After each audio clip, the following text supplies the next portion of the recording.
18 اکتوبر کا دن وہ ہے جب بی بی نے وطن واپسی کا ارادہ کیا اور وہ لینڈ کی کراچی ایئرپورٹ، اور وہاں سے کارساز کے مقام پر ان کے ساتھ ایک ایسا واقعہ ہوا جس کے نتیجے میں 150 سے زائد افراد جاں بحق ہوئے تھے، شہید ہوئے تھے، اور 300 سے زائد زخمی ہوئے تھے، اور حیرت انگیز طور پر بی بی اس میں معجزانہ طور پر محفوظ رہی تھیں۔ 2 دھماکے ہوئے تھے جو رپورٹڈلی بتایا گیا، اور پھر سب نے دیکھا، اس کے باوجود کہ انہیں سیکیورٹی رسک تھا وہ پھر زخمیوں کی عیادت کے لیے بھی پہنچی۔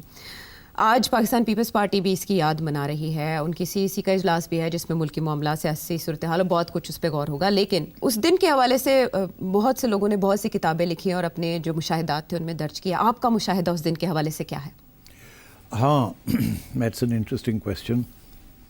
تھوڑی سی بیک گراؤنڈ میں آپ کو دے دوں، وہ یہ کہ جب محترمہ نے یہ فیصلہ کیا کہ انہوں نے پاکستان واپس آنا ہے تو وہ اس وقت امریکہ میں تھیں۔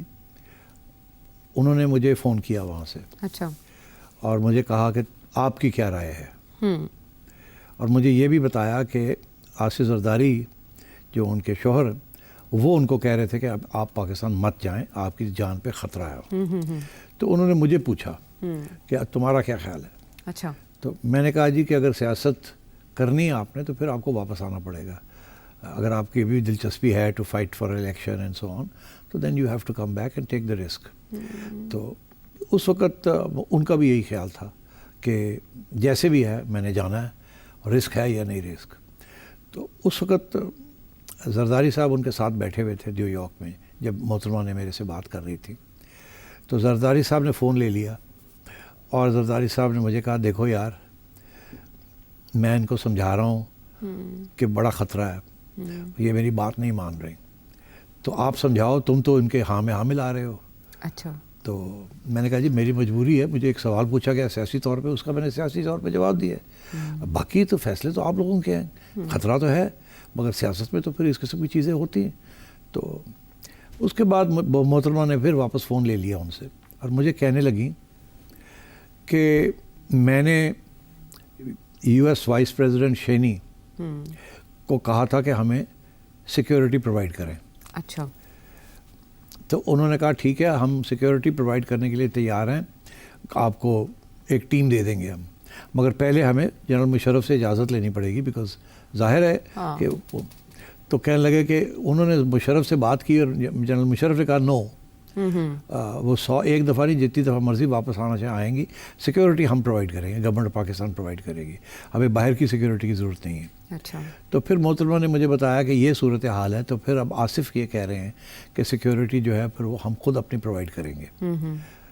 ٹھیک، تو اس سے مجھے تھوڑا سا ہوا کہ یار یہ تو سچویشن تھوڑی نازک ہے، تو بٹ انہوں نے کہا نہیں پھر ٹھیک ہے، میں تم سے پھر بعد میں بات کروں گی۔ اس کے بعد کچھ عرصے کے بعد محترمہ کا ایک ایسا بیان آیا جس میں کافی ہم سوچ پہ پڑ گئے۔ محترمہ نے یہ بیان دیا کہ میں جب آؤں گی تو میں طالبان کو ختم کر دوں گی، میں یہ سب ٹیررسٹ ہیں، میں ان کو نہیں چھوڑوں گی۔ اچھا، اور تو اس کے چند دنوں کے بعد ہمارے ایک رپورٹر ہیں اسلام آباد میں تھے، میں اس وقت ڈیلی ٹائمز اخبار کا ایڈیٹر تھا، مجھے ہمارے ایک بڑے سینئر رپورٹر ان کا فون آیا، انہوں نے کہا جی کہ میں ایک انٹرویو کر سکتا ہوں بیت اللہ مسعود جو اس وقت طالبان کے ہیڈ تھے، تو ان کی انٹرویو میں کر سکتا ہوں۔ میں نے کہا مگر وہ تو یہاں ہے نہیں، وہ تو شاید افغانستان میں ہے۔ انہوں نے کہا نہیں، مجھے ایک سینیٹر ہیں، پاکستانی سینیٹر ہیں، جو کہہ رہے ہیں کہ وہ ایک انٹرویو کروا دیتے ہیں ٹیلی فون کے اوپر۔ اچھا، تو میں کیا کروں؟ میں نے کہا بالکل لے لو انٹرویو۔ تو اس نے انٹرویو لی، اور اس کی انٹرویو جو تھی اس میں جو مین پوائنٹ تھا وہ یہی تھا کہ بیت اللہ مسعود یہ کہہ رہے تھے کہ ہم اسیسنیٹ کریں گے بی بی کو، اس نے جس قسم کے بیان دیے ہیں ہمارے خلاف اور امریکہ کے حق میں، تو ہم وی ول ٹارگیٹ ہے۔ تو میں نے اپنی اخبار میں وہ ہیڈ لائن لگا دی کہ ہم بی بی کو نہیں چھوڑیں گے، اور بیت اللہ مسعود کا نام لگا کے کہ ہم نے انٹرویو کی اور وہ یہ کہہ رہے ہیں۔ اچھا، یہ کوئی 15 دن کے بعد بی بی نے آنا تھا، یعنی اکتوبر کے آغاز کی بات ہے یہ۔ تو ظاہر ہے یہ انٹرویو جو تھی بی بی کو پڑھائی گئی کہ جی یہ تو بیت اللہ یہ کہہ رہا ہے، انہوں نے پھر بھی یہ فیصلہ کیا کہ نہیں میں جاؤں گی۔ تو پہلی تو یہ ایشو تھا۔ اس کے بعد جب وہ آئی تو جس کا آپ نے ذکر کیا وہ کارساز والا حادثہ ہوا، اور اس کے بعد وہ لاہور آ گئیں۔ لاہور جب آئیں تو یہ لطیف کھوسہ صاحب کے گھر میں رہائش کر لی سابق تھی. گورنر پنجاب. تو مجھے فون آ گیا کہ آپ آ جاؤ, ملنا ہے میں نے تمہیں. اچھا. تو میں چلا گیا. انفیکٹ 2-3 دن میں جاتا رہا, ان سے الگ بیٹھتا رہا. تو مجھے بتانے لگی کہ کراچی میں کیا ہوا. تو کہنے لگی کہ ایک شخص تھا, اس کے گود میں ایک بیبی تھی. دور سے مجھے اشارے کر رہا تھا کہ میں نے قریب آنا ہے, بیبی آپ کو ملانی ہے. اور میں کہتی رہ گئی اپنے لوگوں کو کہ اس کو آنے دو, اس کو آنے دو. تو کہنے لگی کہ مگر وہ اتنا رش تھا کہ وہ نہیں آ سکا, پہنچ نہیں پایا. کہنے لگی مجھے بعد میں یہ شک پڑا کہ ایکچولی وہ سوئسائڈ بامر تھا, اور وہ اس کا طریقہ تھا to come close to me. تو اچھا ہی ہوا کہ وہ نہ قریب آیا. میں نے تو کہہ دیا تھا کہ لے آئیں ان کو ساتھ. سو she told me this story. اس کے بعد جس دن یہ سیکنڈ اٹیک ہوا ہے, تو اس وقت وہاں جو باتیں ہوئی میری محترمہ سے, تو اس میں تو واضح تھا کہ اٹیک آئے گی, اور کراچی میں بھی اٹیک ہوئی اور پھر یہاں بھی ہوگی. مگر بہت دلیر خاتون تھی, اور وہ نہیں مان, انہوں نے کہا ہوگا, دیکھا جائے گا, ہے میرے پاس سیکیورٹی, ہے ہماری اپنی سیکیورٹی. تو یہ بیک گراؤنڈ تھی اس کی, کہ بیت اللہ مسعود نے آن ریکارڈ کہا تھا کہ ہم کریں گے. وہ اور بات ہے کہ جب یہ سب کچھ ہوا, اس کے بعد حکومت اس وقت کی پرویز مشرف صاحب کی تھی, انہوں نے کوئی انویسٹیگیشن صحیح نہیں کی اور سب واش آؤٹ کر دیا فوری طور پہ. اور اس کے اوپر بڑے کرٹیسزم بھی ہوئی. یو این کی بھی ٹیم ایک آئی, اسکاٹ لینڈ یارڈ بھی آیا, یو این کی بھی ٹیم آئی. مگر ظاہر ہے وہ جب سب کچھ نہیں ہوا وہ ختم ہو گیا. اور اس کے بعد پھر زرداری صاحب آ گئے. زرداری صاحب کے دور میں تو اسکاٹ لینڈ یارڈ آئی تھی. زرداری صاحب آ گئے تو زرداری صاحب آ گئے, اور پھر ان کے پارٹی انہوں نے اپنے حوالے کر لی. اور وہ جو ہے انکوائری وہ آج تک کمپلیٹ ہی نہیں ہوئی کہ کیا ہوا, کس نے کانٹریکٹ رکھا تھا کہ نہیں کیا تھا. بے نظیر نے اس سے پہلے 4 نام لیے تھے کہ جن کے انہوں نے کہا تھا کہ یہ اگر مجھے کچھ ہوا تو یہ سازش ان کی ہوگی, ایک خط لکھ کے ای میل کر کے بیسیکلی. بہرحال اس کے اوپر بھی کوئی انکوائری شاری نہیں ہوئی, تو سب کچھ رہ گیا. سو that is the story of that day.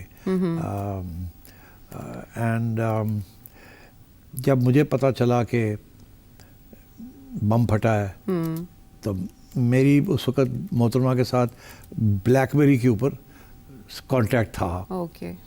اور میں بڑا خوش قسمت ہوں کہ جب بھی میں ان کو کوئی بلیک بیری کے اوپر پیغام بھی دیتا تھا تو فوراً جواب آ جاتا. سیکنڈز نہیں, اسے لگتا ایسا تھا کہ بس اٹھا کے مجھے جواب دے دیا. تو میں نے ان کو پیغام بھیجا کہ بم پھٹا ہے, آر یو آل رائٹ. اچھا.